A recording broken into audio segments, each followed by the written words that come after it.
ಸಂಘಟನಾ ಪರ್ವ ಅಡಿಯಲ್ಲಿ ನಡೆದಂಥ ಚುನಾವಣೆಯಲ್ಲಿ ಭಾರತೀಯ ಜನತಾ ಪಕ್ಷ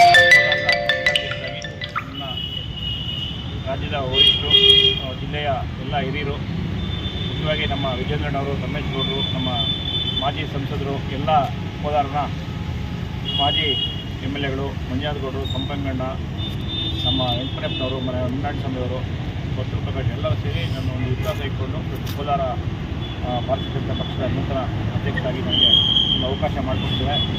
ಈ ಒಂದು ಜವಾಬ್ದಾರಿಯನ್ನು ಪಡೆಯುತ್ತಲೇ ನಾನು ಸಂವಿಧಾನ ಶಿಲ್ಪಿ ಬಾಬಾ ಸಾಹೇಬ್ ಅಂಬೇಡ್ಕರ್ ಅವರ ಒಂದು ಪ್ರತಿಮೆಗೆ ಮಾಲಾರ್ಪಣೆ ಮಾಡಿ ಅವರ ಆಶೀರ್ವಾದ ಮಾಡಿ ಪಡ್ಕೊಂಡು ಇವತ್ತು ಮುಂದಿನ ದಿನಗಳಲ್ಲಿ ಅವರು ನಮಗೆ ಅವರ ಮಾರ್ಗದರ್ಶನದಲ್ಲಿ ಹೋಗಬೇಕನ್ನೋ ಒಂದು ದಿಸೆಯಿಂದ ಅವರ ಆಶೀರ್ವಾದ ಪಡ್ಕೊಂಡು ಇವತ್ತು ಮುನ್ನುಗ್ತಾ ಇದ್ದೀನಿ. ಎಲ್ಲ ಕೋಲಾರದ ನನ್ನೆಲ್ಲ ಆತ್ಮೀಯ ಏನು ಪಕ್ಷದ ಹಿರಿಯರು, ಕಾರ್ಯಕರ್ತರು ಎಲ್ಲರೂ ನನಗೆ ಕೈ ಜೋಡಿಸಬೇಕು.